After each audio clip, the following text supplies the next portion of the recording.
Hello WhatsApp guys, কেমন আছো সবাই? আশা করি সবাই ভালো আছো, বাট আমি ভালো নাই। অ্যান্ড আজকে আমাকে নোয়াখালী থেকে চলে যেতে হচ্ছে। এটাই শেষ দিন, এখন চলে যাব। প্যাকিং ব্যাগ ট্যাগ সব গুছাই নিচ্ছি। অ্যান্ড শেষবারের মতো একটু ঘুরে আসি। এখন সকাল 9:30 বাজে। জাস্ট একবার বাজার থেকে একটু ঘুরে আসি, সবাইকে বিদায় দিয়ে আসি।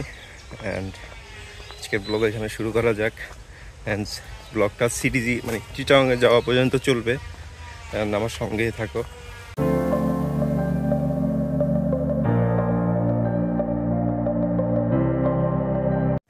শেষবারের মতো আমি আমার বিল্ডিংয়ে আসলাম। অ্যান্ড জানি না আবার কবে আসবো, বাট শেষবারের মতো দেখে নিচ্ছি।